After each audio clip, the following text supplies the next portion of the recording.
Strange Block Beats.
Big salute, family. This your brother K. Judah, giving all praise to the Most High Yah, in faith in Yahshua HaMashiach. To the Israelite family worldwide, I say peace and blessings. Big salute to the beloved CUC family, the FOPE family, the ADUIC family, and all my brothers and sisters in the chat. I'm not gonna play no music today. I'm finna get straight to the point. So I found out some things, family, in the scriptures. And I'm gonna show y'all. And y'all know this debate going around, but it's always good to just get to the truth. You know, a lot of people do a lot of talking, family. And the longer I be in the truth, I'm starting to understand more that we have brothers who teach. They give you our understanding, like our understanding. They don't give you biblical understanding. They give you their our understanding, meaning they just talking to you about the history and about what happened and this happened and they went this way and they went that way. No, they didn't do this and they didn't do that. But you never see the Bible open. You never quite see the Bible cracked open for us to get understanding. So what I'm going to do today, family, I'm going to ask questions to the audience and the people listening in the back. And we're going to see, can we identify the things that I'm asking in the scriptures? Because one thing about this walk, if you are a person with a name, and you are known in the community, most people would not challenge those who have a name because they are treated like celebrities. And most of the time when you are looking at a person with such admiration, you don't want to rub them the wrong way. So you won't ask questions, even though you have questions to ask, because you don't want to offend the person that you look up to. And there's nothing wrong with having admiration for a person. But a lot of y'all take that admiration until it start becoming worship. And we don't supposed to do that. Now, we can give each other praise, but don't nobody deserve no reverence but Yah. And let me say it again before I start. We can give each other's praise. We should not be giving each other reverence because we don't deserve it. There's only one man that deserves reverence, and that's Yah. And our faith should be in the Son. Y'all worship men too much, man, to a point that they can lie to you and you are afraid to question them on their lies. So let's get to it, family. I am going to deal with images and the scriptures. I will ask questions, and then we will go into the Bible and see if we can identify. Please get your Bible, write this down, and study to show yourself approved unto Yah, because we all have to work out our own salvation. Let's get it.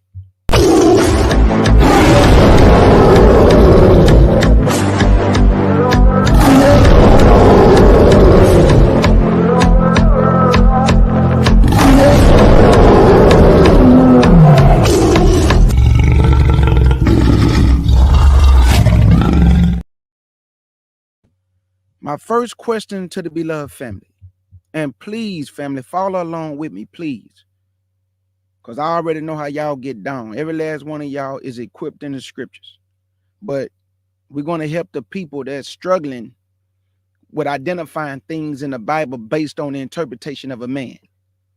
Let me say that again. We're going to help our brothers and sisters to identify these things according to scriptures and not the interpretation of a man that they look up to. So the first question I want to ask, when Moses left Egypt, he went to his father-in-law, Jethro. He dwelt in the land of Midian, right? Moses went to the backside of the mountain of Yah. So that means if Moses was in Midian and went to the backside of the mountain where he saw the bush burning, that all let us know right now that Midian and Mount Sinai is in close proximity. That's number one. Midian and Mount Sinai is in close proximity. That's number one.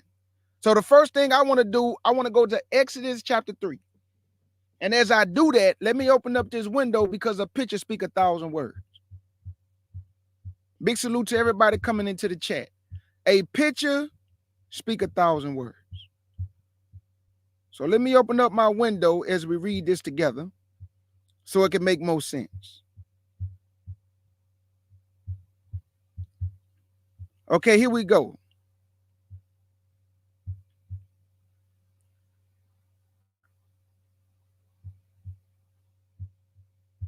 This is the land of Midian. This is Mount Sinai. This make all the sense in the world. Why, K. Judah?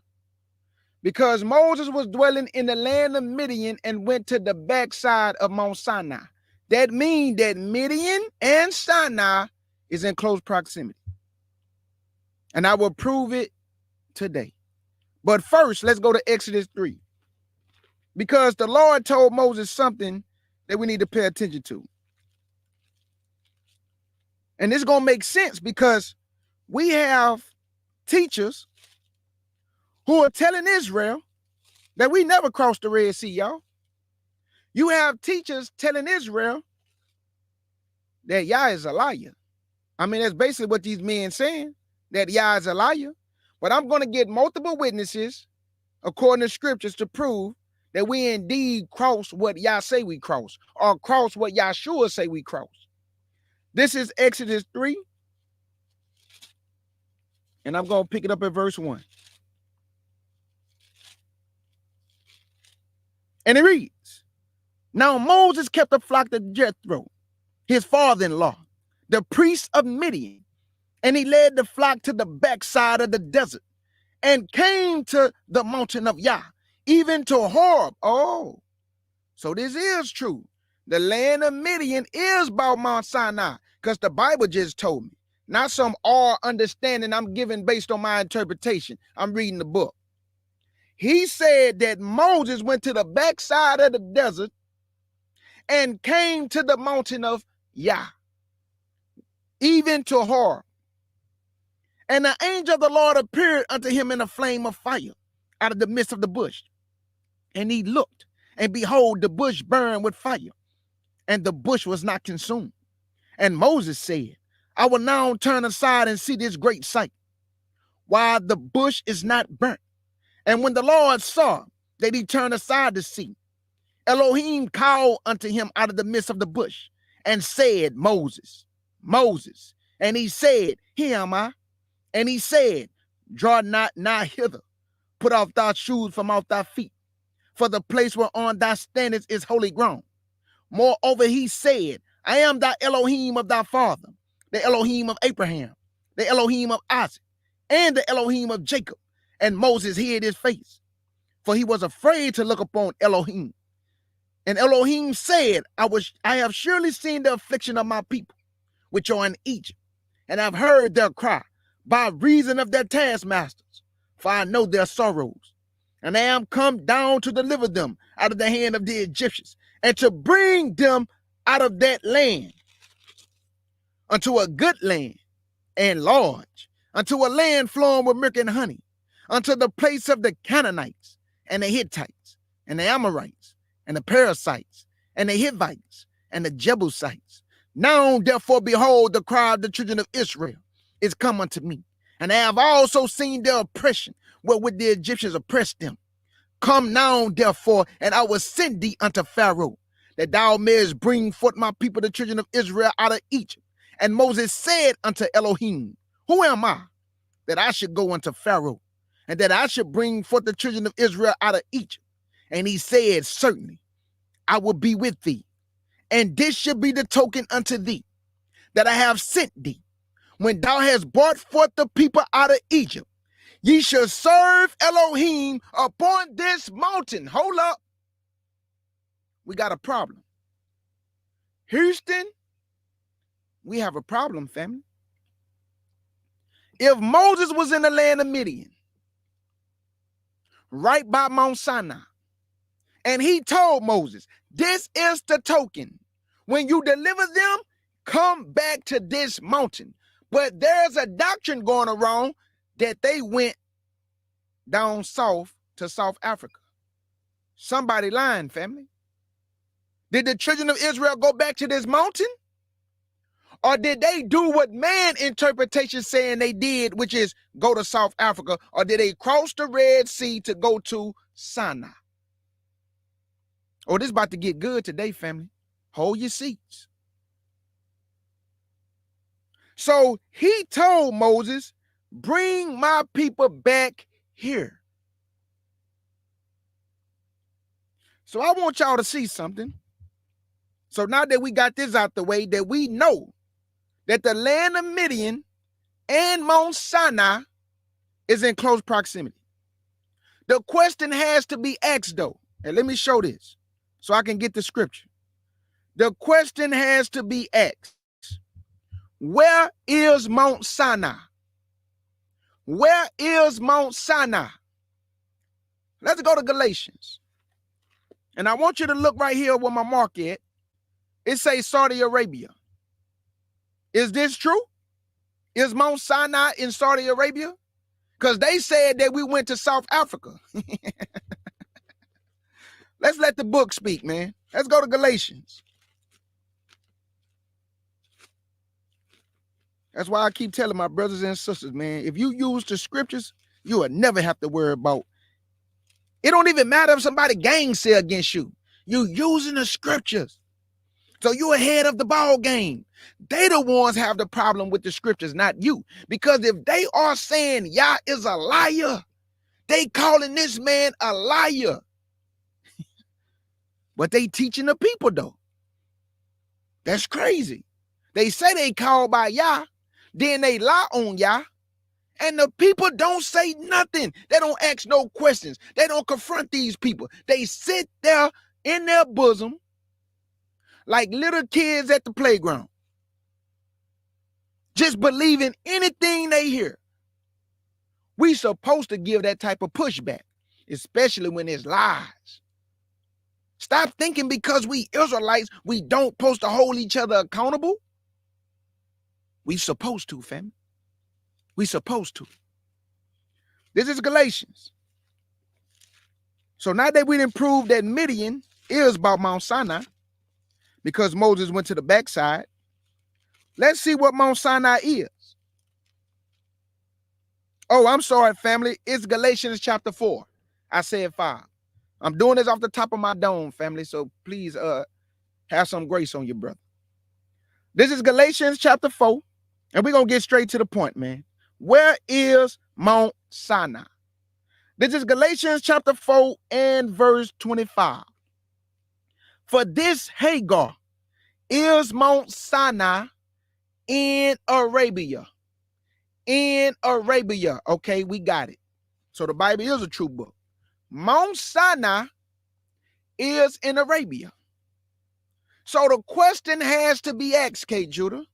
He told Moses, when you get my people, bring them back to this mountain. So that means, let me show y'all this. Hold on, that ain't it. Let me show y'all this. Here we go. That means to get to Mount Sinai, they had to cross, not the Red Sea. That's a Greek term, and I'm going to show you that. They crossed the Reed Sea or the Weed Sea. Let me say that again. They did not cross the Red Sea, which is a Greek definition.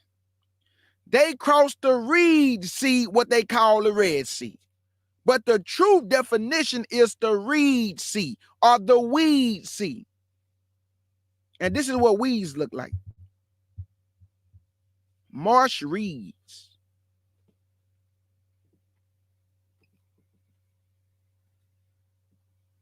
So let me just let that sit there for a minute. So far, family, we didn't prove that Moses was in Midian. Moses was by Mount Sinai. And Mount Sinai is in Arabia. That's why when you look at any videos today and look at Saudi Arabia, there's a big old gate around the mountain of Yah. I wonder why. There's a big old gate around the mountain of Yah. I wonder why. And it's heavy guarded by military. So now we done got that out the way, proving that the mountain of Yah is in Saudi Arabia. And they did cross the Reed Sea. The Reed Sea. Okay? They crossed the Reed Sea. Okay, so now we got that out the way. Here go my other question.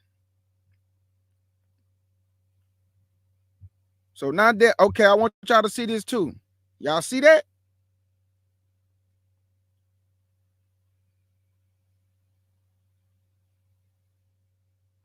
Y'all see that right there? Look at the Gulf of Aqaba,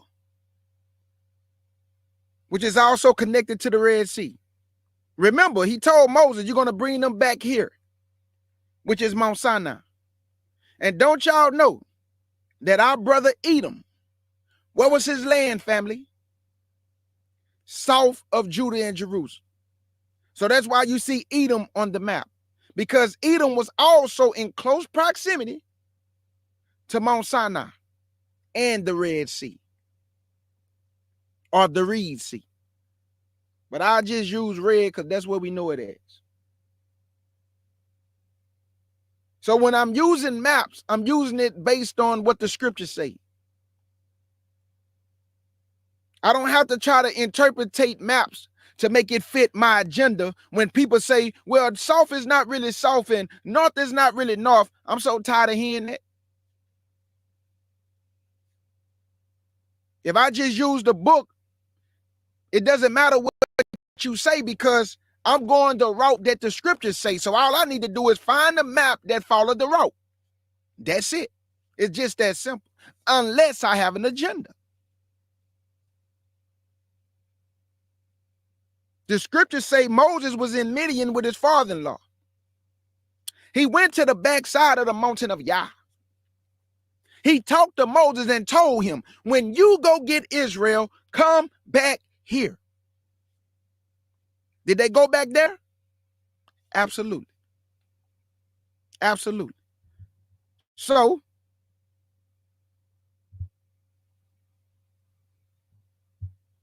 the reason why I'm showing y'all this, I'm gonna wait till it come up. The reason why I'm showing y'all this picture is because it blows my mind that you actually have men just lying, y'all. I mean, just lying. Mount Sinai is not in South Africa. Mount Sinai is not in Ethiopia. Mount Sinai is in Arabia. So somebody's lying. Did they get the commandments from Yah on Mount Sinai through his son? Or did they go to South Africa? Which one is it, family? The Bible say they heard the voice speaking to them out of the mountain, which is Mount Sinai, or which is Mount Horeb. But men say, no, that's a lie.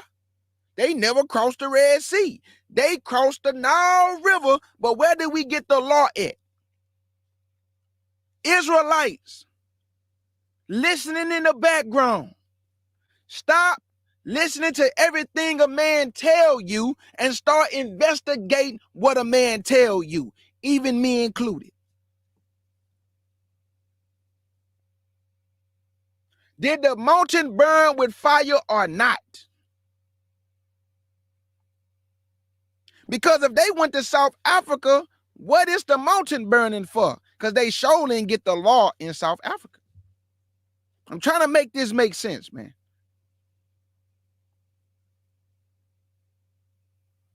And don't you know it doesn't matter if you tell the truth today? People still gonna hold on to the lie because they worship their favorite teacher. So it doesn't matter what he say, they gonna believe it because it's their favorite teacher.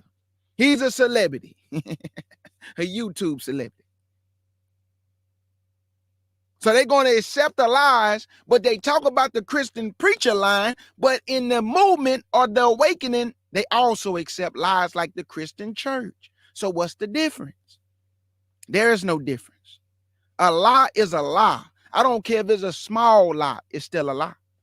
And you can't tell the truth and still lie, because that truth that you told doesn't mean nothing when the lie is mixed in with the truth. It's none and void. It's none and void. So if I tell 1,000 truths and tell one lie, come on now. What you think they're going to do to people? That one lie is going to mess up the people, man. Not the 1,000 truths. Because I manipulated something that is pure, that I should not have manipulated. Now I got people running around arguing over something I said based on my interpretation and not based on what I'm reading. So now that you see Mount Sinai, right? Now we can get to what we really need to get to. I just wanted to show y'all that. Now I can get to the scriptures to show you how these men in Israel have lied on Yah and private interpretate scriptures that don't say nothing that they say that it say. Let me show you. Let me get out of here. Let's get out of here. And I'm about to show y'all right now.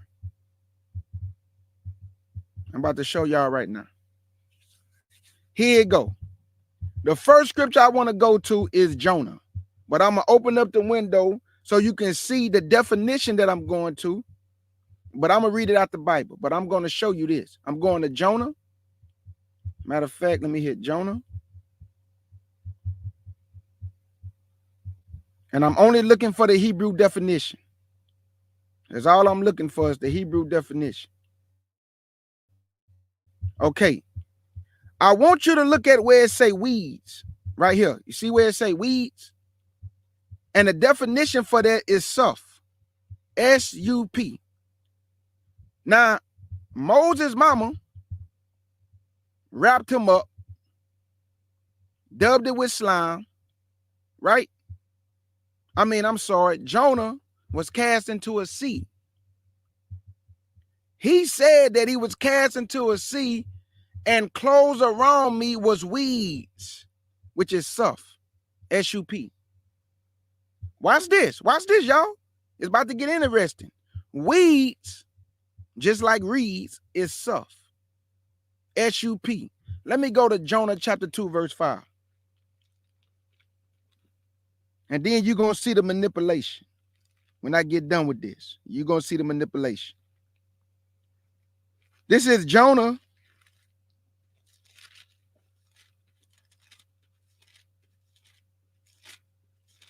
chapter 2 and verse 5. And it reads, it say, the waters can pass me about, even to the soul. The depths close me round about. The weeds were wrapped about my head. The weeds, which is sup. You see this? S-U-P, sup. Why is I'm saying all of this? Let's go to the next one. Let me get out of here. Now I'm finna show you why I went to that, family. It's about to make sense to you. Let me go to Moses' mama. Let's go to Exodus, Moses' mama, right? When she put the child in the basket. Let's see what his mama said.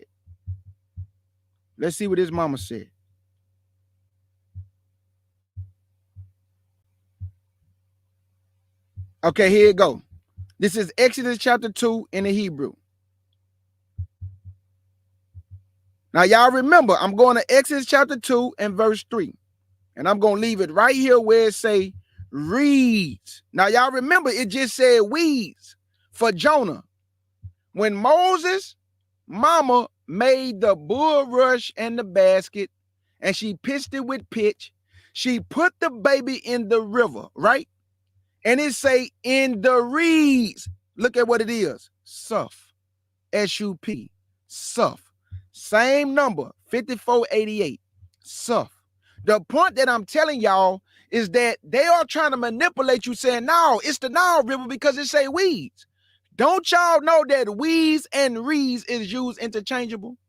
It's the same definition. It's right here. Sup. Sup. So let me read it though. Exodus 2:3. It's the same definition, y'all. Weeds, like when the Bible say the sea of reeds or the sea of weeds, it's the same. And just like for the Nile River, it's weeds. It's used interchangeable. But they're not going to tell you that though. And it's right here in your face. Sup is reeds and sup is weeds. But watch when I get to yum. Now they say we crossed the Nile River, right? Watch this. Exodus 2:3. Let's get it. The book of Exodus 2 and verse 3. I'll pick it up at verse 1. And there went a man of the house of Levi and took to wife a daughter of Levi. And the woman conceived and bare a son. And when she saw, him that he was a goodly child, she hid him 3 months. And when she could no longer hide him, she took for him an ark of bulrushes and daubed it with slime and with pitch and put the child therein. And she laid it in the flags by the river brinks. Now, watch this. It said the river brinks. I don't see Yum, which represents sea. I'm doing this on purpose. They say we crossed the Nile River, but I don't see where it say Yum. Because the Bible say we crossed the Yum Suf, which is the sea of reeds, which is the Yum Suf. It never said river, family. It said sea. So when you looking at Exodus 2:3 right here, you don't see the word Yum. You just see the word Suf. Why, family? Because we never crossed a river. we crossed a sea, which is the Yum Suf. That's why you only see Suf and not Yum. That's the manipulation. You have to pay attention to the manipulation, family. We crossed the Yum Suf. Can you show them, K. Judah? Absolutely. I'm about to show y'all right now. I'm about to show y'all right now. Here it go, family. Y'all ready? Here it go. Thank you. Yes, Sis Shannon. That's exactly what it's called, my sister.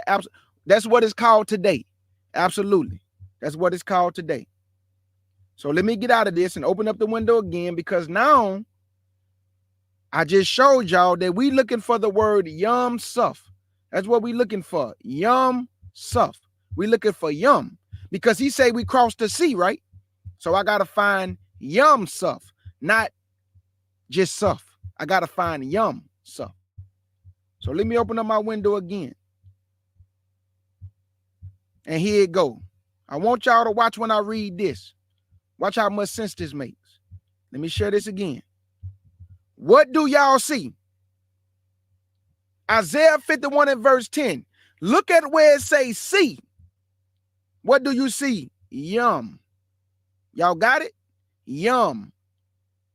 So when I just showed y'all when it say weeds or reeds, that's the Suf. But he said we crossed the sea, which is the Yum. I'm about to read it. Isaiah 51 verse 10. Let's see if the Yum is a sea or a river. Because when I read about Moses' mama just now, I never saw Yum. I just saw weeds, which is Suf.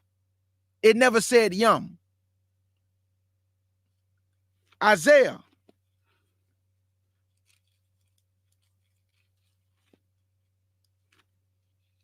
51 and verse 10.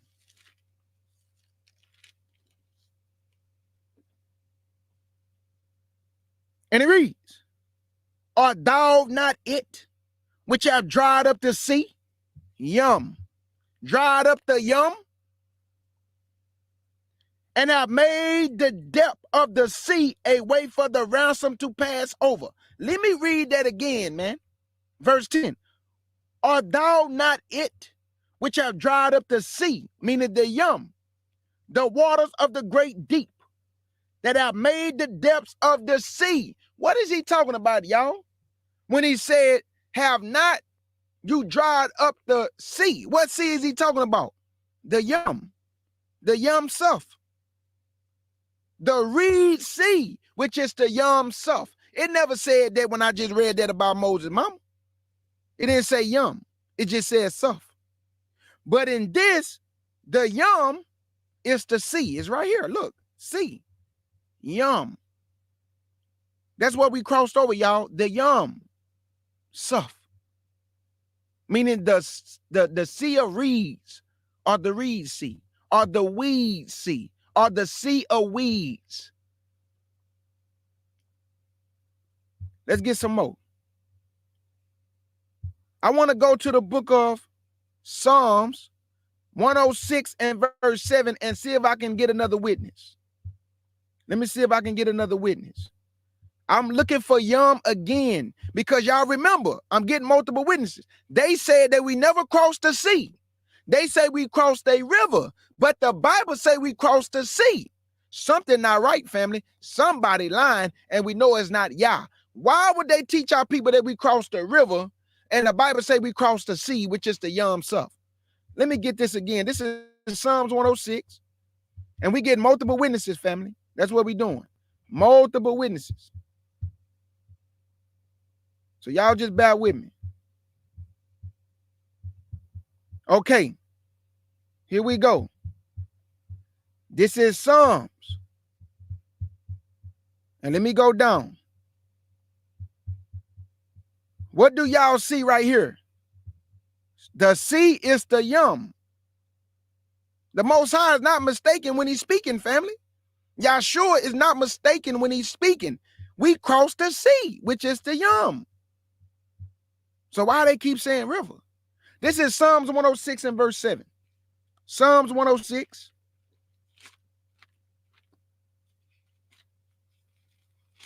And I'm finna show y'all what the Gentiles did, or the so-called people of the book. They changed the Yom Suf to a word that don't got nothing to do with the definition in Hebrew. And I'm about to show you the definition they put for the Red Sea, which they changed the name from the Yom Suf to the Red Sea. It was never called the Red Sea. But I'm going to show you what they did in the New Testament. Gave it a whole new word. A whole new word, family, and a new meaning. This is Psalms 106 and verse 7. And y'all see it on the screen. It says, sea is Yum. 106 and verse 7. It say, our fathers understood not thy wonders in Egypt. They remember not the multitude of thy mercies, but provoked him at the sea, even the Red Sea, or the Reed Sea, or the Yom Suf. But when I read Moses' mama, it didn't say Yom Suf. It just said Suf, which is weeds. But when I'm reading the other scriptures and I'm getting multiple witnesses, it say Yum. This is the second scripture I didn't got, and it all bagging up each other, which is Yum, which is sea. We crossed the Red Sea, family. Yes, we did. Because y'all have to remember, our ancestors could have went straight to the promised land without crossing the Red Sea, which was the way of the Philistines, or the way of the wilderness. The Lord said, no, I don't want to take them that way, lest they be afraid when they see war and run back to Egypt. Look at what I just said and look at what the Bible just said. If he took them not the way of the Philistines, and they was already out of the land of Egypt, he didn't take them that way because he didn't want them to run back to Egypt. That means they was out of Egypt. Let me say that again. That means they was out of Egypt. They was not still in the land of Egypt. So instead of taking them the way of the Philistines, he took them, or what we would call, if you look at a map, the Sinai Peninsula, or the wilderness of, the wilderness of Sinai, like in the middle of the Sinai Peninsula. And they saw the Egyptians coming and they thought they had them in trap. They went to the finger of the Red Sea, is what the book say. And they was afraid because the Egyptian was coming and thought they had them in trap. That's what the book say. He told Moses, stretch forth your stick or your staff and divide the waters. Now, they want y'all to believe that Moses divided the Nile River, which is a river, not a sea, which is not a Yom Suf, but a Suf, but not a Yom Suf. Y'all see the difference? Suf, when Moses' mama put her baby in the Nile banks of the river, it's still Suf, which is weeds, but it's not Yom. That's the difference, family. That's the lie y'all can destroy just by looking up definitions. So we've been getting lied to Because I'm telling y'all, this African thing is an African agenda. People are making money. Companies, people are making money off the backs of our people fleeing over there to Africa with the Africans. Because they telling them to come back home and help build up Africa. Come help build Africa. Come back to the motherland. Come back home. Yeah, come back. And our people running over there. And they don't even know that when y'all gather you, are not going to Ethiopia. You're not going to South Africa. You are not going to any of those places. Guess where you're going? To the wilderness. What wilderness? The same mountain and wilderness that Moses and the children of Israel was at when they came out of Egypt. He don't do nothing different. You're going to the same place. And he going to plead with you there for 3.5 years. But what have we been taught? Nope. Okay, Judah, you got it wrong. We are going to Ethiopia. Are we going to South Africa? That's what they've been teaching y'all. But I can't find that in the Bible, y'all. I can't find none of this stuff that they say in the scripture. This man say that he's going to take us to the wilderness and he's going to take us home, which is the land of Israel, that everybody keep kicking against, that so-called Middle East, which we know that 12 tribes can't fit where they at, but that's what they want y'all to believe.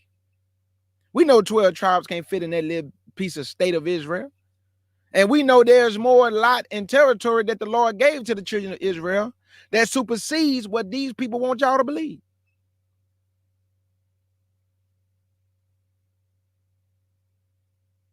All you have to do is go find Edom, Moab, and the Ammonites. Guess why? Because Edom was south of Judah and Jerusalem. Moab was east of that, and the Ammonites was a little bit more up northeast than Moab and Edom. That was all right there by each other. You think I'm playing? Look, let me get out of here because we just proved the yum, which is C. The C. How can this not be true when it's showing you right here that Edom was right there, family? Look at it again.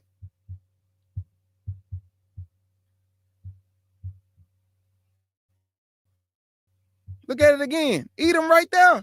There you go. There go our brother. Now ask yourself this. If our ancestors went down to South Africa, how did Edom not let us pass through his land? Because y'all remember we asked our brother, can we pass through? And he said no. But I thought, hold up, something wrong. We try to pass through Edom, but that is very impossible if we went to South Africa. We would have never saw Edom. Because we still would have had to cross the sea or went around to get there. So something ain't right, family. If we went to South Africa, we never saw Edom. We never had a fight with Sihon, king of the Amorites, and we never had a fight with king of Bashan, which is Og, king of Harad.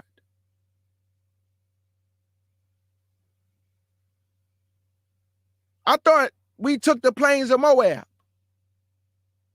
I thought we took King Sihon's territory, according to Numbers 21. I thought we took the land of the king of Og, which is king of Bashan. I thought we asked our brother Esau, can we pass through your land? He said no.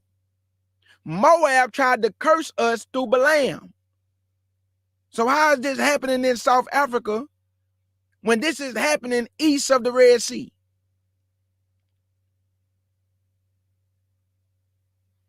Somebody got to make it make sense to me. If Moses died on Mount Nebo, I thought we was in South Africa. If Moses saw the promised land looking west on Mount Nebo, what was he looking at? because they had to cross the Jordan River to get to the promised land. So if this is in South Africa, Moses would have never been standing on Mount Nebo looking west at the beautiful land that flowed with milk and honey. But they keep lying, telling you it's in South Africa, this the land of Israel. But Moses was on Mount Nebo looking at the promised land. The Lord told Moses, you should not go over Jordan. Get up on the mountain, which is Mount Nebo, and look at all the land, but you should not cross over. What was he telling Moses he can't cross? The Jordan River.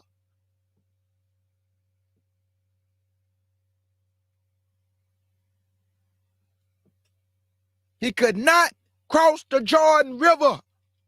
So how is the Jordan River in South Africa?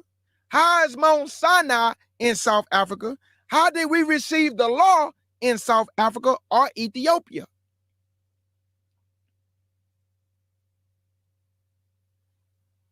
Edom is right by Mount Sinai. Judah and Jerusalem was south of the northern kingdom. Reuben, half tribe of Manasseh, and the Gadites was east of the Jordan River, and all the rest of the tribes was west of the Jordan River. That's why Moses stood on Mount Nebo and looked west. But I thought all this was going on in South Africa, y'all. Y'all see how easy it is if you just read the scriptures? All you got to do is ask questions. And don't be afraid to challenge men. Because there's so many lies going on in this community, it ain't even funny. You literally have our people afraid and running because these Africans are telling them, come back to Africa and build up Africa with your brother and sister. Why would you go build up another man's inheritance? He should build up his own inheritance. Because yours is soon to come. They want your resources and for you to help build up them. And you over here, but nobody help you build up nothing. But your own people work together and build things. When have Africans ever helped you build anything? But they want you to come back to Africa, my brother and sister. And our people are flocking over there in droves because it's an agenda to get paid, and a lot of people making money off of your fear. Off of your lack of understanding the word of Yah, because you rather get it by the interpretation of men. And you are running in droves out of fear. And the love of Yah casts out all fear. A brother did a video that Ben Ayah Israel just showed, and he asked, why are you African Americans coming to Uganda, a third world country where it's poor and no resource? That's what he said. I ain't say that. Go watch Ben Ayah Israel video, and the man say, why would you leave this place to go over there where the people are struggling? And this is what he said. I didn't say it. But they putting the fear in your mind that you better get out of Babylon or you're going to die. So all these repentant Israelites, they going to die. All the Israelites walking in Yah, you telling me Yah going to kill them. That's the fear they putting in our people, man. Love casts out all fear. We shouldn't walk in fear. We should be circumspect. Our eyes should be open. We should be alert. But we should not be walking in fear. But a lot of our people, if you listen to these videos that these teachers put out, you ought to see the chat box. Oh, man, I'm getting my ticket tomorrow. I'm getting up out of here. I'm running. Oh, yeah, I'm getting out of Babylon. Out of fear. Out of fear, family. So I just wanted to show y'all that Edom is right there, family. I mean, you can go get any map and add the scriptures to the map. You're going to see Edom, Moab, and the Ammonites. Our borders and the territory that he gave us, Edom, Moab, and the Ammonites was around our territory. That's why we was already getting in fights with them. Don't that make sense? You got to be around our territory. We fighting all the time. This can't be going on in South Africa. Just doesn't make any sense. Make it make sense, man. That's all I'm saying. Okay, let me get out of here. Because I got to prove something else to y'all. So now that we didn't already prove the yum, let me get another one. Hold up. Let me get another one. Okay, I want to show y'all what it says about the yum. Let's get this. What do it say about the yum? Here you go, family. Check this out. I'm going to go down some. Let me go down a little bit. This is yum. Let's see what it say. C. S-E-A. C. So Exodus 14:28, yum is C. There you go. C. Red Sea. Seas. Seashore. Sea, family. So when the Bible say they crossed the Yam Suf, they crossed the Reed Sea, family. It never said that about the Nile River. It don't have Yam. It just say Suf. But the sea that we cross is the Yam Suf, which is the Sea of Reeds, according to the Bible. So I just wanted to show y'all that. Even if we go to Exodus 14:28, I just go there anyway to put the stamp on it. It's always good to use the scriptures and everything because the scriptures put the stamp on it. This is Exodus 14:28. And let's see, when I get the C, is this yum?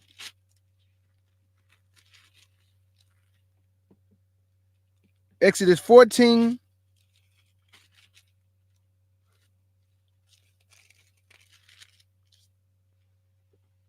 And 28. And it reads, and the waters returned and covered the chariots and the horsemen and all the hosts of Pharaoh that came into the sea, that came into the yum. Y'all see that? Do it say river or do it say sea? Did he drown them in the river or did he drown them in the sea? I mean, I'm just asking, family, is we going according to the book? Let me finish this. And all the hosts of Pharaoh that came into the sea after them, there remained not so much as one of them. Okay, now this is what I'm going to do. Y'all bear with me. I'm about to show y'all something. I didn't finish reading the Testament of Solomon. I got done this morning. But I want y'all to see, so I'm about to screenshot it. I should have been had this done. I usually have everything already prepared, but I'm about to show y'all something that's about to make a lot of sense to y'all. So just bear with me. Bear with y'all, brother. So let me see. Let me hold this up. Okay, here we go right here.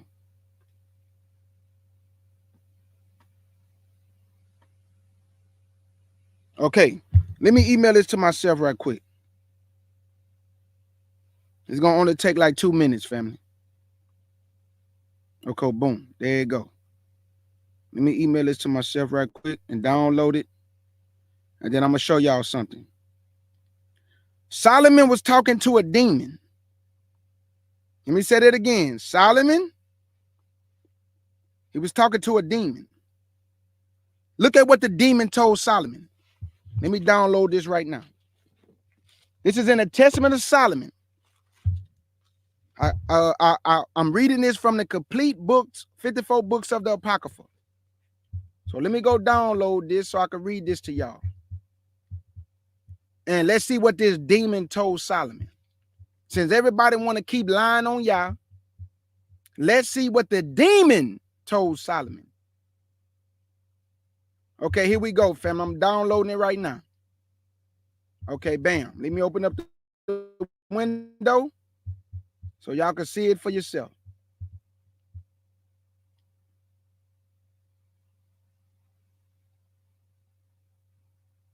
And here we go.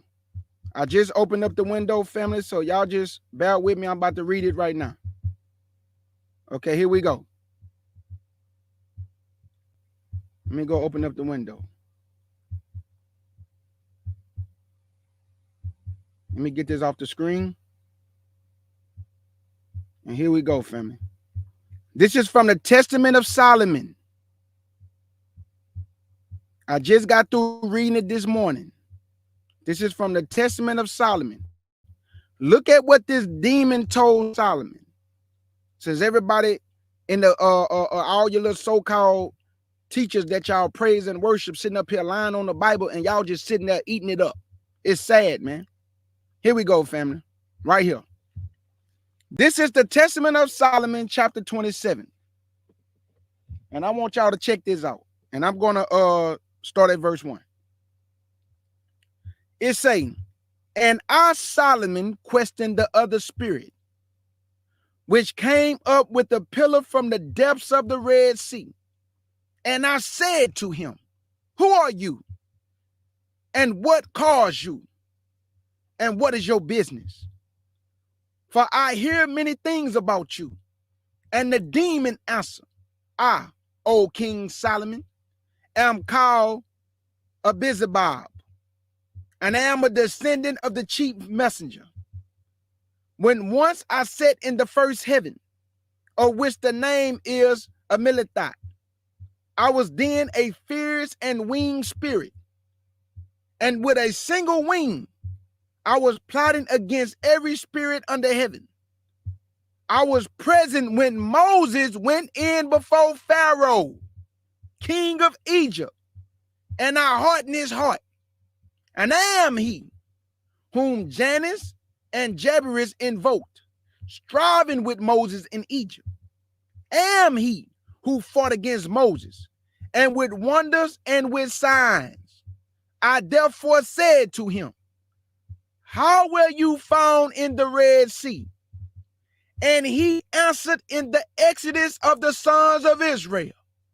I hardened the heart of Pharaoh, and I excited his heart and that of his ministers, and I caused them to pursue after the sons of Israel. And Pharaoh followed with me and all the Egyptians. Then I was present there, and we followed together. And we all came up on the Red Sea. Now, okay, Judah, South Africa. And it came to pass, when the sons of Israel have crossed over, no, okay, Judah, South Africa, the waters returned and hid all the hosts of the Egyptians and all their might. And I remained in the sea, which is the Yum, being kept under this pillar. There you go. This is Solomon talking to a demon who said, I was the one invoking all that in Pharaoh and hardening his heart and making him rebel and doing certain signs and wonders. Y'all remember the two men? That's who he talking about. The two men that threw down a staff and it also turned to a snake. This demon, and we know no different than when it say the prince of Persia. It's talking about Hashatan, man. Principalities in high places, man. Who y'all think doing all this chaos on the earth? Now remember, Satan took a third of the angels. Not all of them are bound in chains now. They running rapid on the earth. Deceiving men, causing destruction, killing people. I mean, doing all type of perverse things. If the Lord permit it. Whatever the Lord permit, they gonna do. Now, I wanted y'all to read this with me because he say that when they crossed the Red Sea, he was there. He the one put it into Pharaoh's mind to pursue them. Because we know the Lord used all his angels, whether they good or whether they bad. That's why he said, I have prepared the wicked for the day of evil. Who you think he gonna use to whoop up on them? Who you think the Lord used to whoop up on man? Them demons, them evil spirits? Or he might just go on use one of the good spirits, like he did the king of Assyria when he sent one angel to kill 185,000. Because like I say, whether it's evil or whether it's good, it's all by Yahshua's hand and the Most High's hand. So I just wanted to read that to the family. that you see it for yourself. You see it for yourself, man. Y'all see it for yourself. So the demon who talking to Solomon said that we crossed over the Red Sea, or the Yam Suf. The Yam Suf, which is the Sea of Reeds. Can't get around it, family. Now, let me show y'all what the Gentiles did. I got to get out of here. Let me show y'all what the Gentiles did. Now, y'all remember that I kept showing y'all that its true definition is Yam Suf, right? It's Yam Suf. Let me show y'all what they did. This is about to blow y'all mind. Watch this. It's about to blow y'all mind. Now, this is Hebrews, because I was looking for the Hebrew definition, right? Look at what these people did, man. This is Hebrews chapter 11 and verse 29. I'm going to open up the window and show you. And it's going to make all the sense in the world. Check this out, family. This is Hebrews chapter 11, verse 29. Do you not see what they did to the Red Sea right here? This word is not Yam Suf. This is a Greek definition and interpretation, and they called it the Red Sea, but it was never called the Red Sea, family. So why did they put their own definition and interpretation and called it the Red Sea? But I've been showing y'all all throughout the Torah in the Old Testament that it's called Yam Suf, which is Sea of Reeds or Weed Sea, or Sea of Weeds. Now remember, the Nile River is also called Suf, which is weeds, but it is not called Yam Suf. And that's how you know we crossed the Yam Suf, which is the Red Sea and not the Nile River. Knowledge. Now y'all see this word right here where it say Red Sea? Right here. You see this Greek word? Let me read this to y'all what they did. I want you to see this word. Watch this. Let me get out of here. Let me open up this window again. I want y'all to see this with your eyes. Here it go, family. Check this out. Remember what I just told you, what they did in the Greek. They changed the whole meaning from Yam Suf to this. Let me bring it in some. It say the original Greek translation of the Hebrew Old Testament, the Septuagint, was the first to implement the terminology Red Sea by substituting the Hebrew phrase Yam Suf with the Greek phrase Euthera Thalassia, meaning Red Sea. I told y'all I'm going to do my due diligence. I'm never just going to come on and just say anything. I'm going to give my people the facts because I love you that much. Hey, I just showed y'all that word. Hebrews chapter 11, verse 29. They changed the meaning from Yam Suf to Euthera Thalassia, meaning Red Sea, family. This is a Greek interpretation, not Hebrew. Let me read this again for the people in the back. It say the original Greek translation of the Hebrew Old Testament, the Septuagint, was the first to implement the terminology Red Sea by substituting. I thought we weren't supposed to add or take away. How you gonna substitute the Yam Suf and put your spin and interpretation on the word of Yah? The terminology Red Sea by substituting the Hebrew phase Yam Suf with the Greek phase Euthera Thalassia, meaning Red Sea. Let's go down.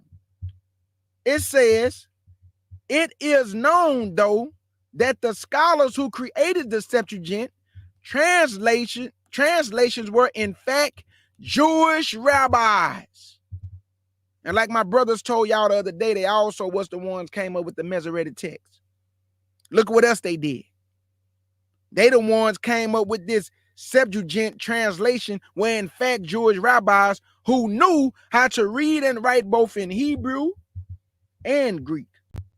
With this in mind, could there actually be a Hebrew meaning underlining this Greek terminology? Absolutely it is. It's called the Yom Suf. What you talking about?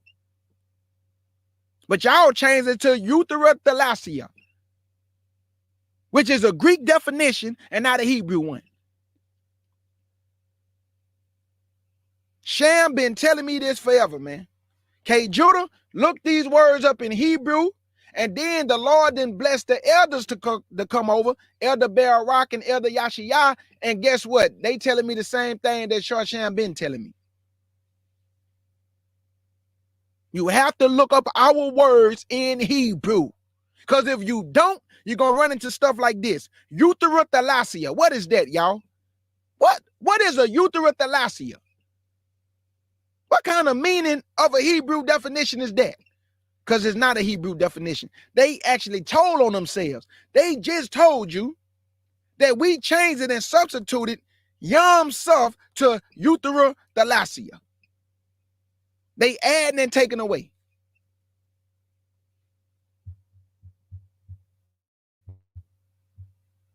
So let's run this down again. Let's run this down again. Let's run this down again. According to Galatians chapter 4. According to Galatians chapter 4.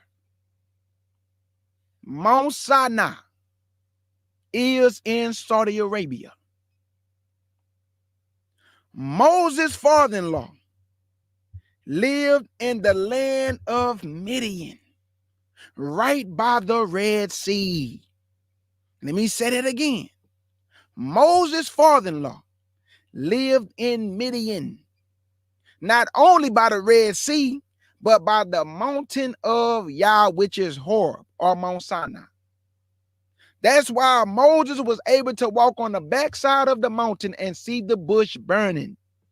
So he told Moses, when I send you to get the children of Israel, come back at this mountain. So how did they go back to that mountain and went also to South Africa? Somebody got to explain that to me. He told Moses in Exodus chapter 3, verse 12, when you bring out the children of Israel, this is the token. Bring them back to this mountain. What mountain, K. Judah? This mountain. Mount Sinai. You know the one that was burning at the top? You know the one in Saudi Arabia is real scorched at the top? Look like charcoal? Look like somebody burnt it at the top, but the rest of the mountain is the original color, but at the peak of the mountain, it is very dark and charred and charcoal. So if we got the law in South Africa, I need somebody to find the mountain of Yah in South Africa. I need you to find the land of Midian in South Africa. I need you to find these things for me, please. What about Rephidim? What about Rephidim? Can you find Rephidim for me? What about Baal Savon? What about Mount Paran? What about Mount Nebo, Mount Carmel, Mount Hermon?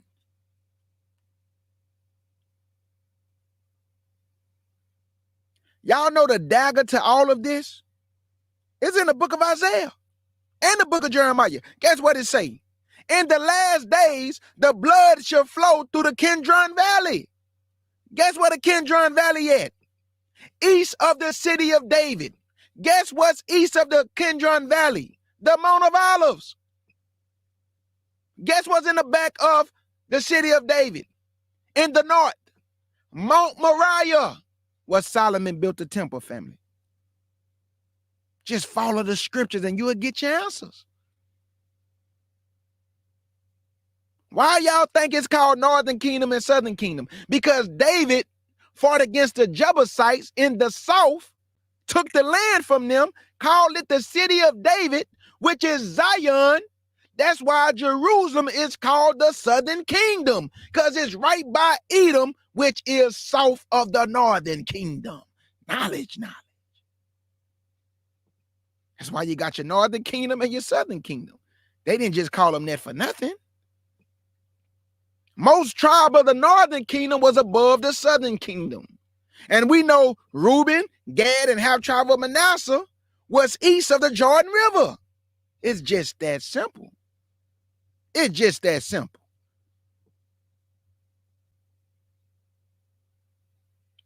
So this is where they went, to the Mount Sinai. Mount Sinai. Here you go. Here you go. Now let me prove to you that Mount Sinai is in close proximity to the land of Midian. Let's go to Exodus chapter 18. I think it's Exodus 18. Let me make sure. Exodus 19. Exodus 19. And I want y'all to hear what Moses' father-in-law did. And let's see if the Bible is a true book, which I know it is, but sometimes you got to talk like that. This is Exodus 18. I'm sorry. Now remember, I went to Galatians chapter 4. Mount Sinai is in Arabia, right? Then I went to Exodus 3 to prove that Moses was dwelling in Midian and went to the backside of the mountain and saw the bush burning. Let me show you when he brought Moses, his wife, and his kids. He was right there. He didn't have to walk far. How we know that? Listen to this. This is Exodus 18 and verse 1.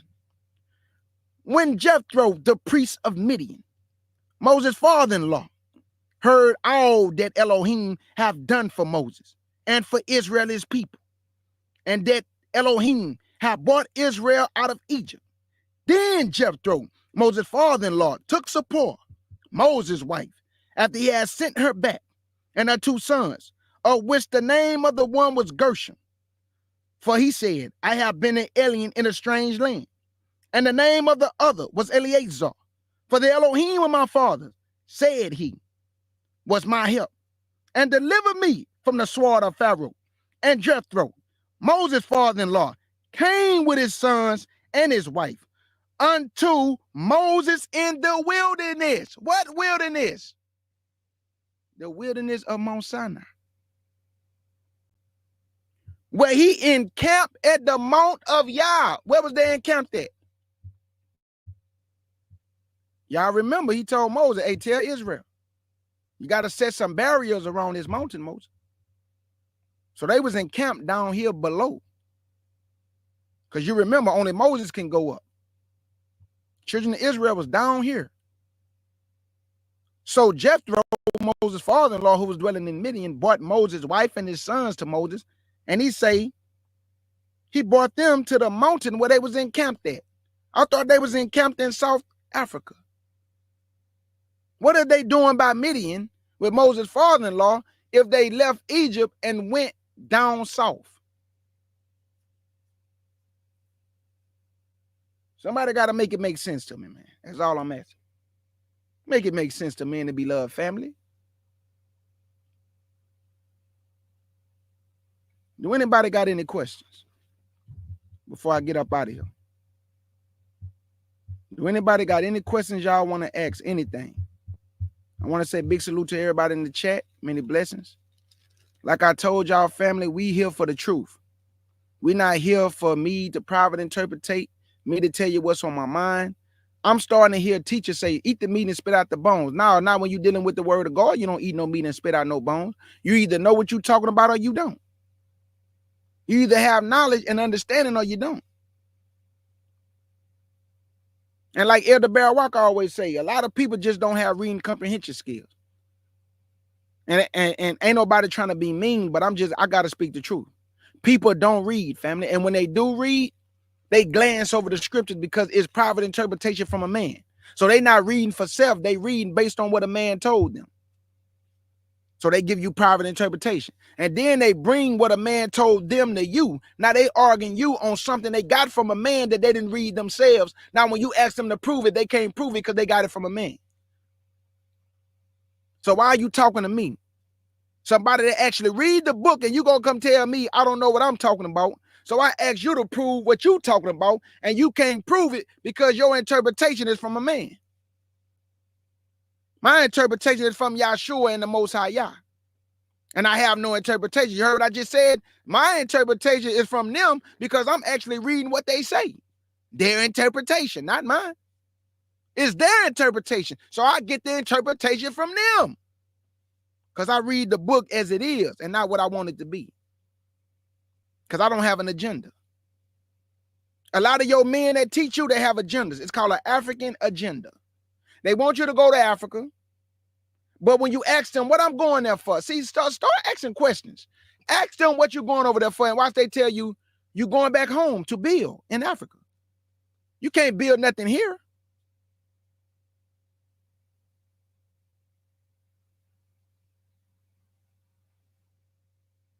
All I'm telling you is move according to the spirit and not according to feelings. Move according and use discretion according to the spirit and not according to feelings. Because if you move according to feelings, you stepping outside of the will of the Yah that he have for you. He probably don't want you to move, but you moving based on fear because a man didn't program your mind to believe that if you don't go to Africa, you're going to die. And I can't find that in the scriptures where if you don't go there, you're going to die. We've been here this long and y'all been protecting every last one of us, and we didn't have to go nowhere, and he's still protecting us. And I ain't flee nowhere. I've been in Houston, Texas all my life, and I ain't tried to run. I ain't scared. I'm not moving on fear. I'm staying where he put my family. My family left Louisiana, came to Houston, Texas. That's where I'm born at. This is where the Lord have me and my family. This is where I've been. I'm not moving on fear. I'm moving on faith. He didn't tell me to do nothing. He told me, don't fear it and stand still. He told me to stand still and see his salvation. Now, when the time comes, when we pray and ask the Lord to guide our steps, ask our Elohim to guide our steps and move us where he want us to be, that time gonna come. But a lot of our people, I'm just being real, y'all running over there and you're getting your heart broke. Then you're coming back over here telling sad stories on how you got robbed, you got scammed, they burnt your house down, they did this. Yeah. You know why they doing that to you? Because they really don't look at you as my brother and my sister. They look at you as a cash cow to go over there and help with your resources build up them. But who gonna help build up you but Yah and Yahshua? That's it.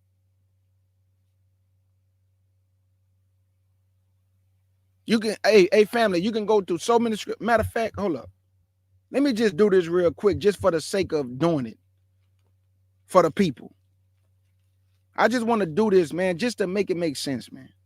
This is Exodus 16:1, okay? This is Exodus 16:1. Just look at how Yah talk and Yahshua talk.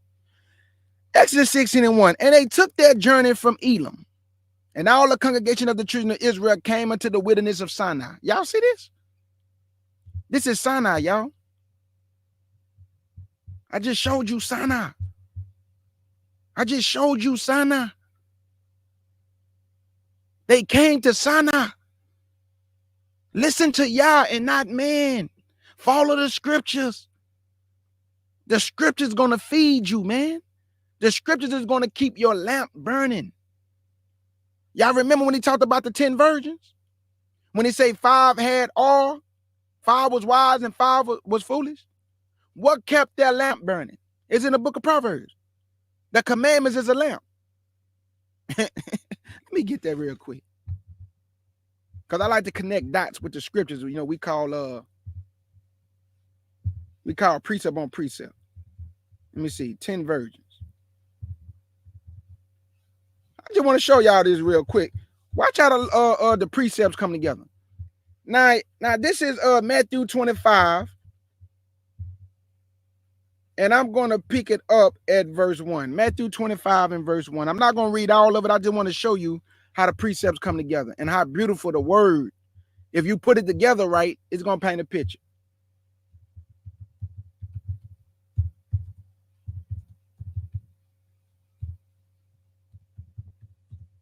Okay, here we go. Matthew 25, and then after this, I'm going to go to Proverbs 6 and 23. Matthew 25. Then after this, we're going to Proverbs 6 and 23. Let me show you that the oil that is burning is not only your faith, but also your obedience to the commandments. This is Matthew 25 and verse 1. It say, then should the kingdom of heaven be likened unto 10 virgins, which took their lamps and went forth to meet the bridegroom. And 5 of them was wise, and 5 was foolish. They that were foolish took their lamps and took no oil with them. But the wise took oil in their vessels with their lamps. Stop right there. Let's go to Proverbs 6 and 23. What is what's keeping the lamp burning? Let's see. What is keeping the lamp burning? Proverbs 6 and 23. He say 5 was wise and 5 was foolish. What is keeping the lamps burning? Let's see. Proverbs 6 and 23. Proverbs 6 and 23. And it reads, for the commandment is a lamp. Oh. For the commandment is a lamp, and the law is light. So what kept them wise? Keeping the commandments. 5 was wise and 5 was foolish. Yo, foolish, they wasn't being obedient. They wasn't doing what Yahshua say. They are lukewarm. One foot in and one foot out. They only believe in the Torah. They only believe in the New Testament. The Bible say if they speak not according to the law and the testimony, there ain't no light in them. Christ say any man that say, I know him and keep not his commandments is a liar. Oh, so the commandments is a lamp. It said the commandments is a lamp and the law is light. But y'all remember, I just read in Matthew 25, verse 1 through 3, it say 5 was wise and 5 was foolish, and the 5 wise kept all in their light. And I went to Proverbs 6 and 23 to get the precept to prove to you that the commandment is the lamp and the oil is the law. Oh, you got to keep the law. You also got to have faith, though. Because y'all remember, good master, what good things shall I do that I may inherit eternal life? He said, keep the commandments. He said, which ones? Love the Most High Yah with all your heart, soul, and mind. Love your neighbor as yourself. On these two hang all the law. Thou shalt not murder. Thou shalt not commit adultery. Thou shalt not covet. Man, he ran the law down to the man. The same law he gave Moses. And you got to have faith too now. You got to have faith now. Because we got a lot of commandment keepers with no faith. Even the Pharisees kept the law, but they didn't have the spirit. The Father say, worship me in spirit and in truth. What is the truth? John chapter 14, Yahshua say, I'm the way, the truth, and the life. What is the spirit? He said, the words that I speak, they are spirit and life. Knowledge. So that's how you worship the Father. Through the spirit of the word, your faith in Yahshua, your faith and belief that he gonna do what he say he gonna do. Even though you don't even see it right now, you gotta believe. It's impossible to please Yah without faith. Hebrews chapter 11, verse 6. Without faith, it is impossible to please him. All that come to him must believe that he is. So, all our people who don't believe in the Son of Yah, if they don't wake up and they running around spreading doctrines of Yah don't have a son, nobody died for our sins, nobody coming back to save you, Israel, you got to save yourself, I would call that foolish. I'm not saying they can't repent and get some oil in them lamps. What I'm telling you right now, them speaking like that, that is foolish. Yahshua is all throughout the Old Testament. Yahshua attributes are being displayed through men. What do you mean, K. Judah? What you think he told Abraham to sacrifice Isaac for? Did you not know that he took Isaac as a figure? And when you look up the word figure, it means allegory. So Isaac was the allegory expression of Yahshua, Abraham sacrificing his only son and knowing that Yah was going to raise him right back up. He said this represented Yahshua, Yah sacrificing his only son. What about David? What attribute did David display in Yahshua? A king and a man of war. What did Solomon display in the attribute of Yahshua? He had total peace in his kingdom.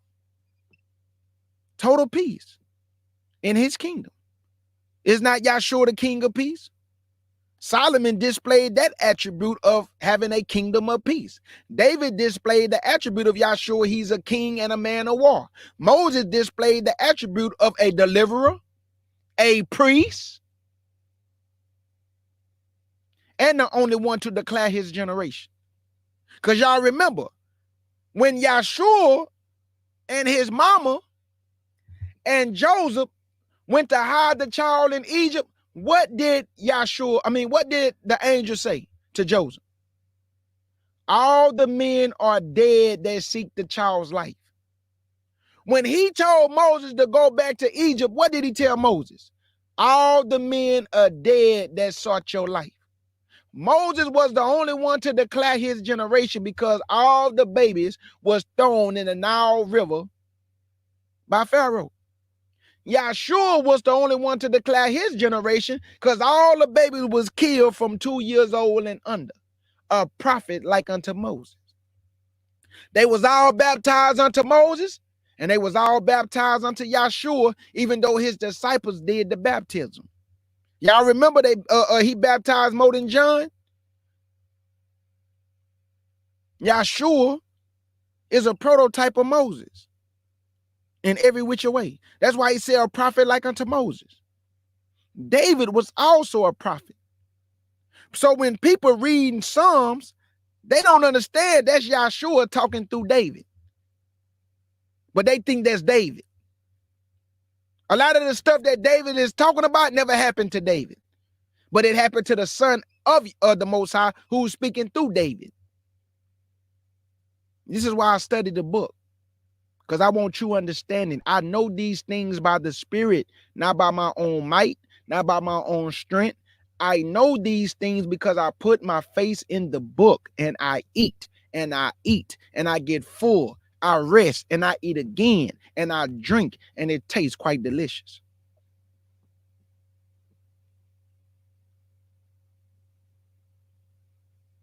Did you not know that Yahshua talked to Moses face to face?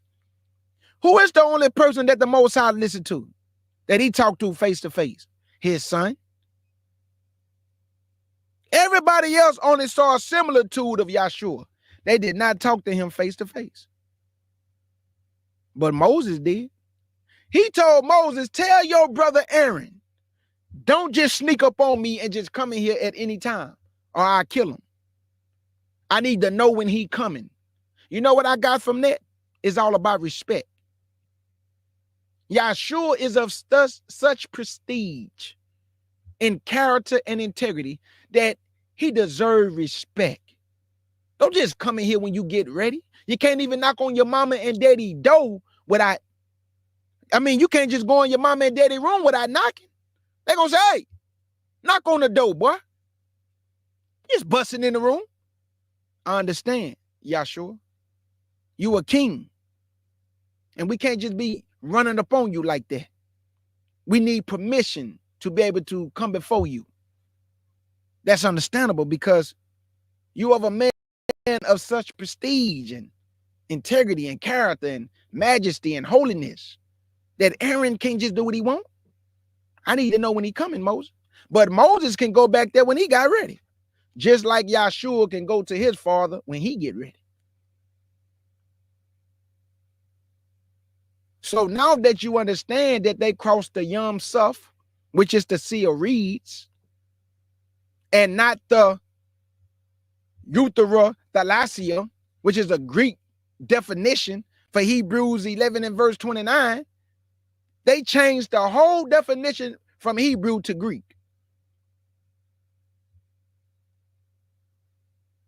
So do anybody got any questions before I get up out of here? Any questions y'all want to ask?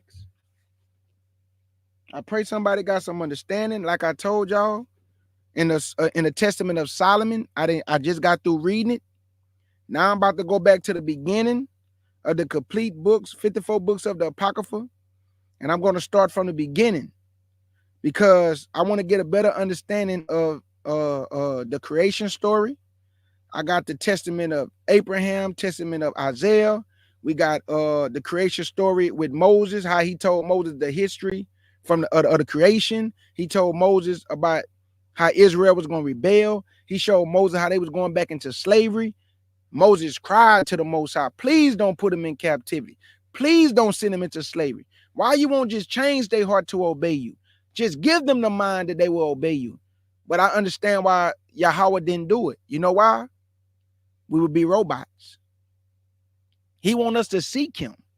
Why would you just change our mind to obey? What pleasure is it in that? We're not going to be able to seek you on our own. We would be robots. We would just do it because we're a robot. So the Lord, I understand Yahweh, Yahshua HaMashiach, and the Most High Yah. You didn't want to do that. You want us to seek thee willingly on our own terms, not as robots.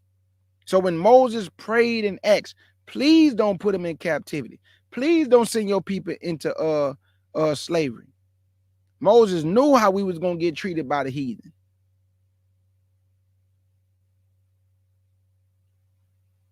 So do anybody got any questions, family, before I get up out of here?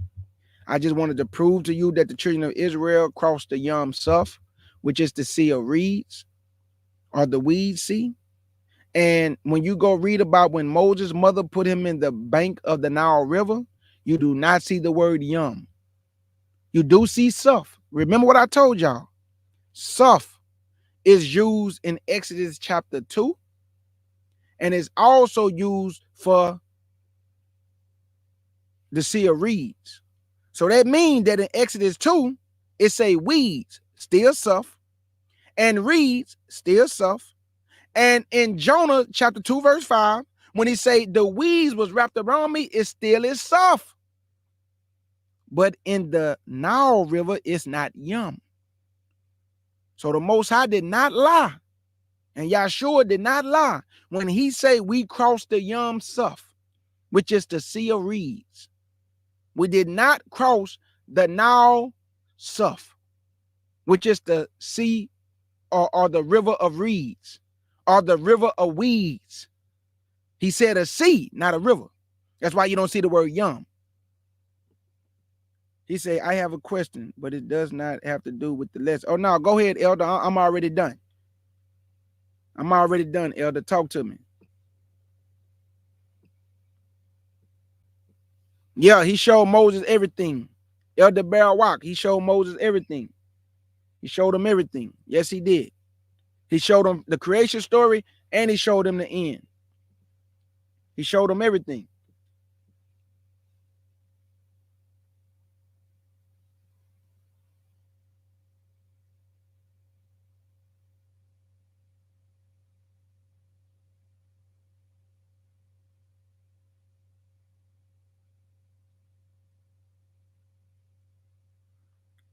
Oh, yeah, go ahead, Elder Tashaka. And how you doing this morning, too? Yeah, you can ask your question, Elder. I got you. I'm already done with the little message that I wanted to bring forth. I just wanted to let Israel know that just look at the words in Hebrew, look up the definitions, and that's what I did. And the Bible say we crossed the Yam Suf, which is the Sea of Reeds. They say we crossed the Nile River, but it don't have the Yam because it's a river and not a sea, family. Two different things. Now, can you drown in a river? Absolutely.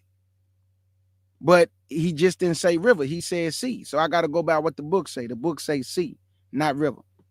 Even though in the Nile River, it say the river of weeds, just like the Sea of Reeds or the Sea of Weeds. So I got to go by what the book say. He say the Sea of Weeds, not the river of weeds.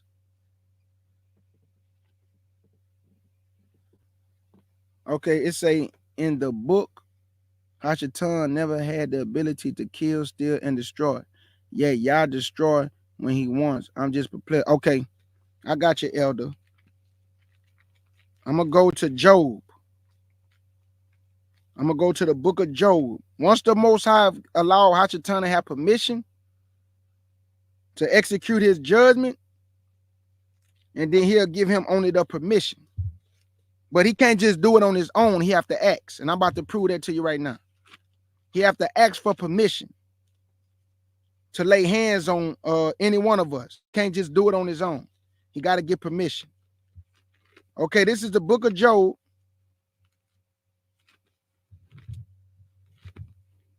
And I'm going to go to Job chapter, I think it's 1. Yeah, I'm going to go to Job chapter 1, Elder. And I am going to pick it up at verse 6. I'm going to pick it up at verse 6. And it reads, now there was a day when the sons of Elohim came to present themselves before the Lord, and Satan came also among them. And the Lord our Elohim said unto Satan, whence comest thou? Then Satan answered the Lord and said, from going to and fro in the earth, and from walking up and down in it.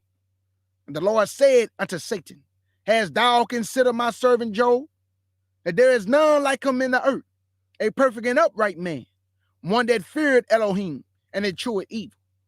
Then Satan answered the Lord and said, do Job fear God for naught? Hast thou not made a hedge about him and about his house and about all that he hath on every side?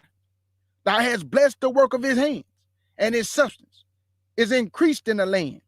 But put forth thy hand now and touch all that he hath, and he will curse thee to thy face. Listen to this, Elder.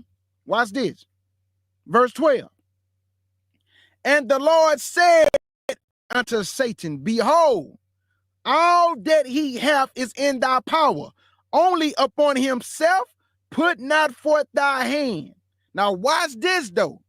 When Satan came back and talked to our Elohim again, let's see if he's going to let Satan put his hand upon him. This is Job.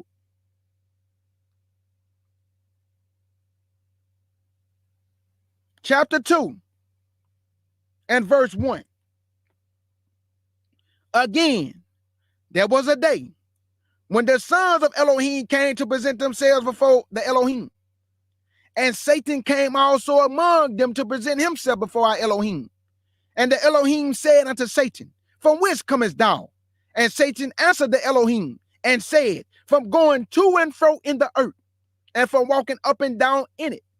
And the Elohim said unto Satan, hast thou considered my servant Job, that there is none like him in the earth, a perfect and upright man, and one that feared Elohim and eschewed evil?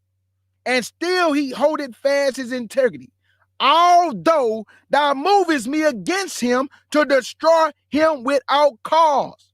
Watch what Satan about to say. And Satan answered the Elohim and said, skin for skin. Yea, all that a man hath will he give his life for it. Put forth thy hand now and touch his bone and his flesh, and he will curse thee to thy face. And the Elohim said unto Satan, behold, he is in thy hand, but save his life. So Satan was the one burning down the house, plaguing the animals. Because see, I understand why the Most High did this. It don't matter how much we walk in righteousness. We are going to still go through trials and tribulations, man. Because the trials and tribulation is not to destroy us, but to refine us as gold is refined.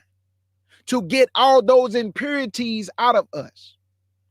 Because that's that dross. When you put gold in a refiner and you got all them impurities at the bottom, you don't use that. You throw that away. So we are all being refined as gold. We are going to go through some things. And I don't blame our Elohim. Because with our mouth, We say, I love you, Lord. Oh my God, I just love you so much. But the minute he sent us through some trials and tribulation, most people get offended and fall away. But Job held fast his integrity. And Yah knew that. So Satan was put to shame because he touched all that Job had and he never cursed God. He never blamed the Lord. So if the Lord give permission to Satan and tell him you can touch his body, you can touch his kids, you can do this and that, but he say save his life though. So Satan couldn't kill him. He could only touch the things around Job. Because remember, Job had bars on his body. Who put them bars on Job? Hashatan. And the Lord allowed it to go like that too. Guess why? Because we are all going to be tested and go through the fire of adversity. But are we going to come out as gold and silver on the other side? Because Satan told God he going to curse you to your face. Job never did that. So Satan was put to shame. He was put to shame. There you go. So it's Hashatan, an employee of Yah, who gives him permission to do that which he has. Yes. He give all the angels permission to do whether they be on the good side or whether they be on the wrong side. Since Satan and them fell, he used them for the left-hand side. All the good angels, he used them for the good side. But remember, elder, we don't fight against flesh and blood. We fight against principalities. So when Satan was warned against Job, this was a spiritual thing. Not so much of flesh and blood, because Job was righteous. He ain't true evil. He wasn't doing anything wrong. But remember, Job never cursed Yah. But Job also complained as a man who felt like he didn't have to go through nothing. And that's not the way Yah get down. I haven't been stopped by police in 10 years. But guess what? When the hurricane came, my lights was off too, and it was hot for at least about 5 days.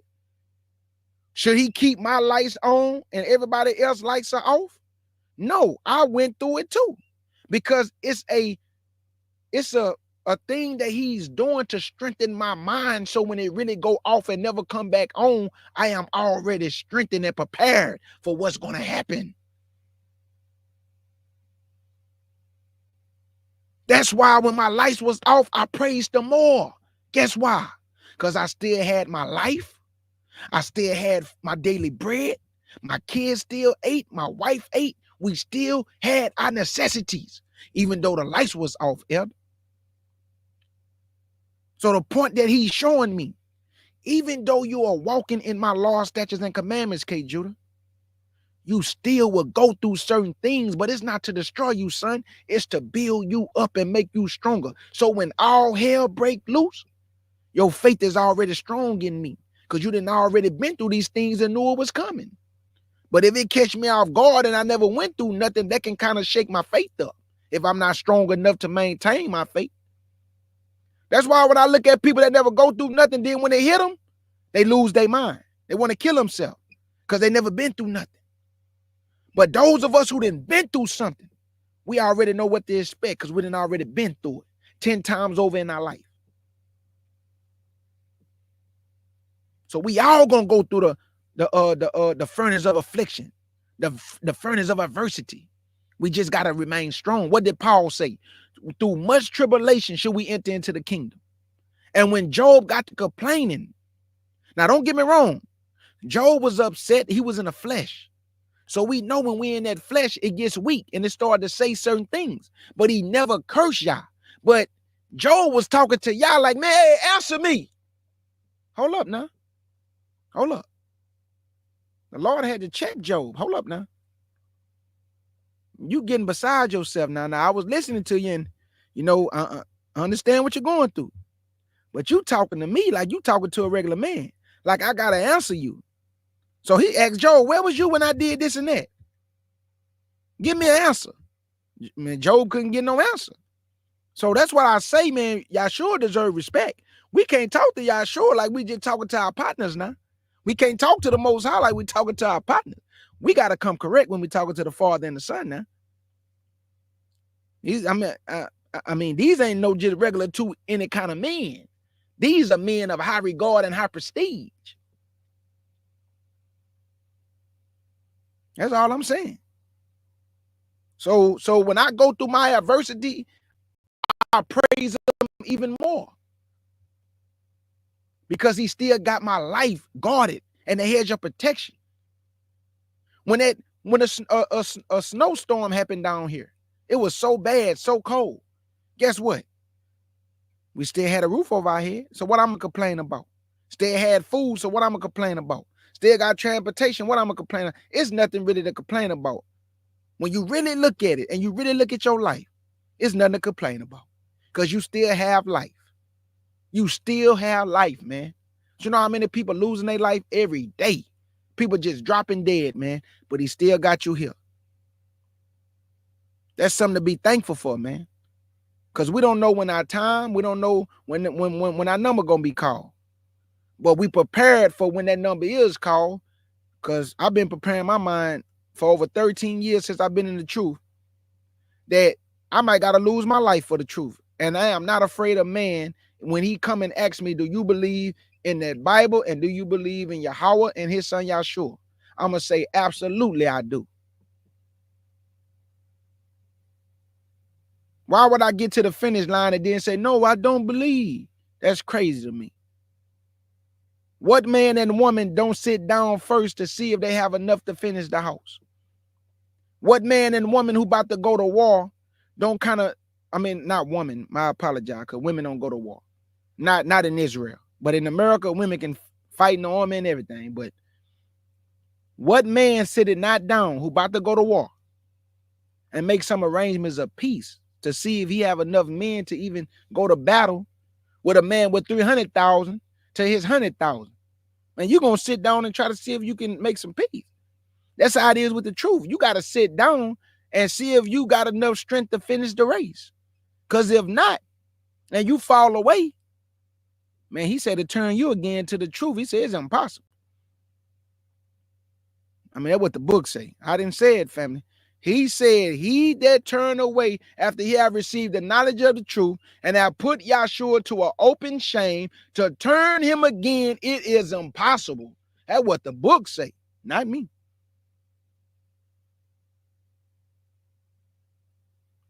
So I love y'all, family. Do anybody got any questions, any more questions? If not, I'm going to go get out of y'all hair.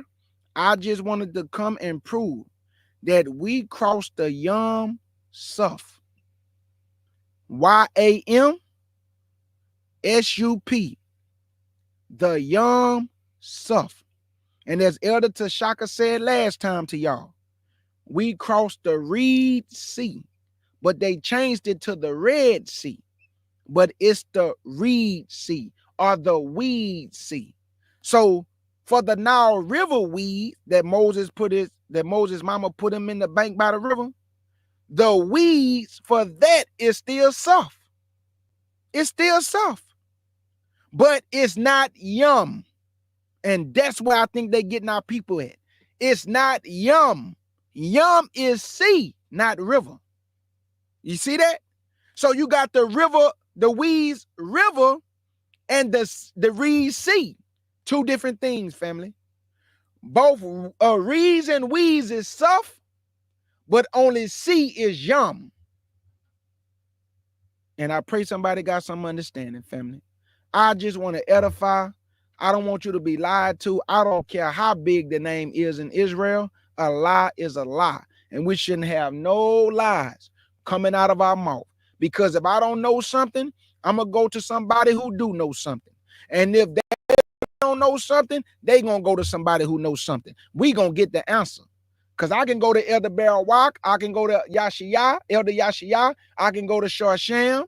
I can find one of my brothers and ask them a question if I don't know the answer. And we got to get out of our pride. That's the problem, too much pride.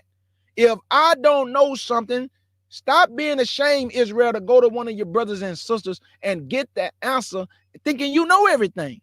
We don't know everything, man. So I'm going to go ask one of my brothers. Shasham told me to start looking up stuff in Hebrew. I was just reading the Bible in English, not paying attention to certain things. But once I started looking up stuff in Hebrew, everything started connecting, man. I said, hold up, whoa. Man, this ain't the definition for this. Oh, man, they didn't change the whole thing and put the Red Sea, then changed it from Yam Suf to Euthera Thalassia. I mean, a whole definition and changed. Then gave a whole Greek definition and changed the name to the Red Sea. Remember, family, in Hebrew, it was not called the Red Sea. It was called the Sea of Reeds, family. The Sea of Reeds.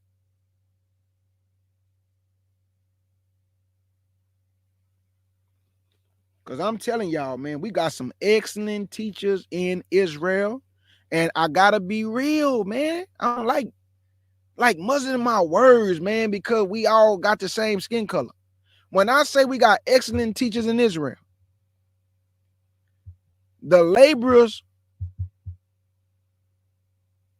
how you say the harvest is many, but the laborers are few?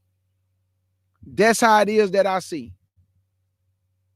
We got only an excellent group of men, elders, and other brothers and sisters that really teach this Bible with unadulterated truth. NHIT is one group. FOPE is another group with our sister Naphtali. Brother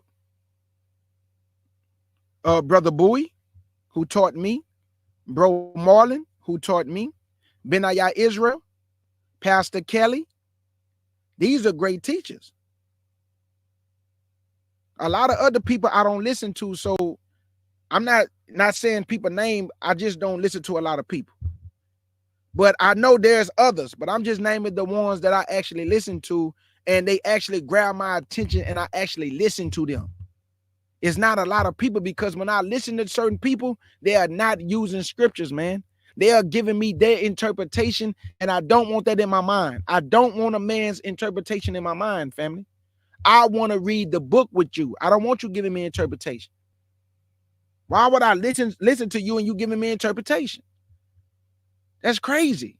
Read the book to me, or don't give me your interpretation. And everybody I listen to, they don't give interpretation. They read the Bible as it is.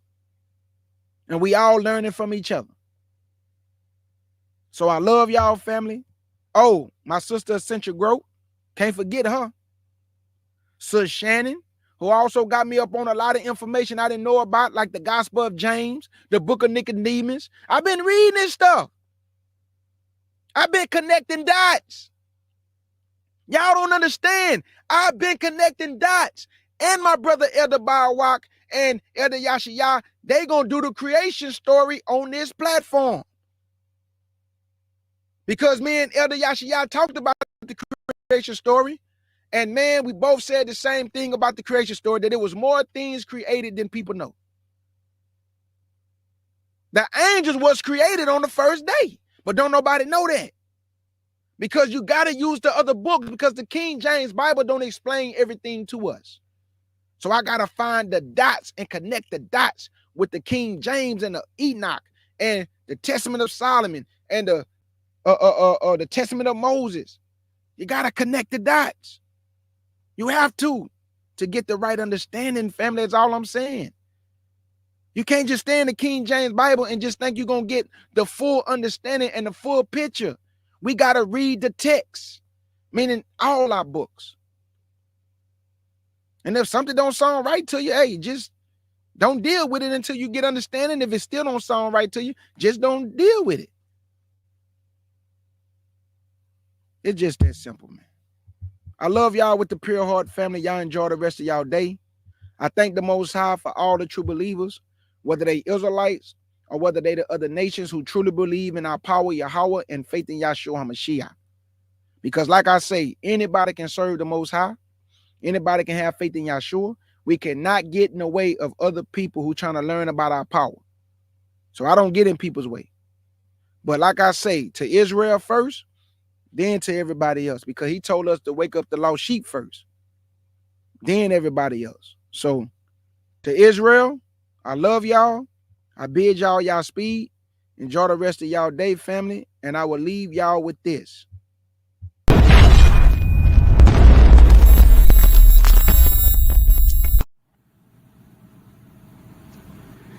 Swing low, sweet chariot,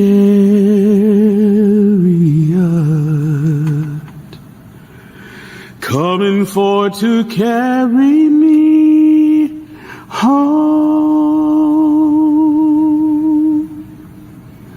Swing low, sweet chariot,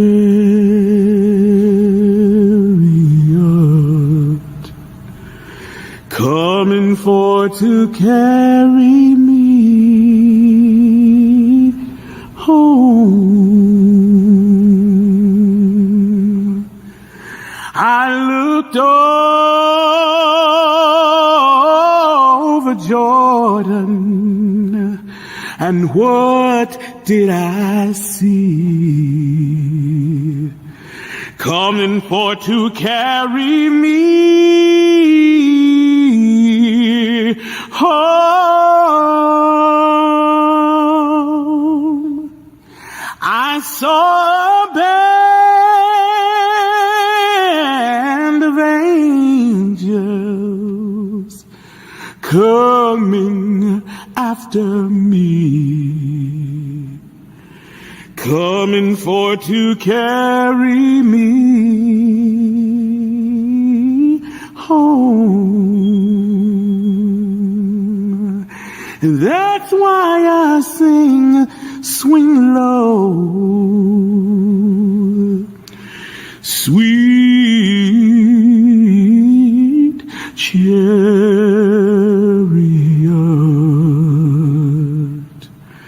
coming for to carry me home. Swing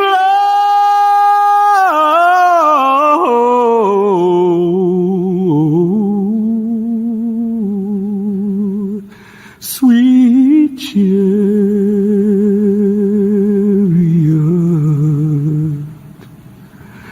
coming for to carry me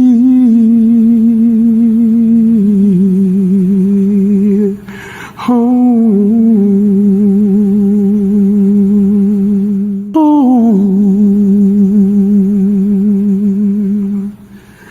I looked over Jordan, and what did I see? Coming for to carry me home. I saw a band of angels coming after me, coming for to carry me home. And that's why I sing, swing low, sweet chariot,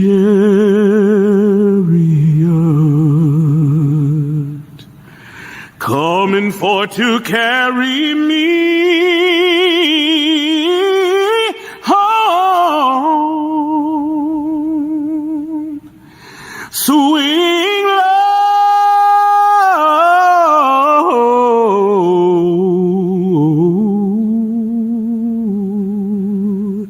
sweet chariot,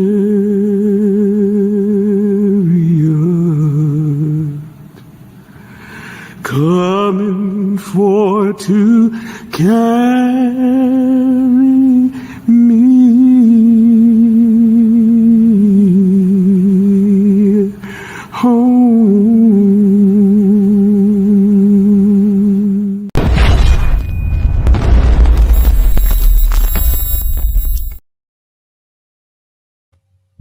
In the words of my beloved sister August Dreams, thank y'all for coming to the Lions Den with the CUC family, the FOPE family, and the ADUIC family, and all my beloved brothers and sisters in the chat. Honey Badger Gang, let's get it.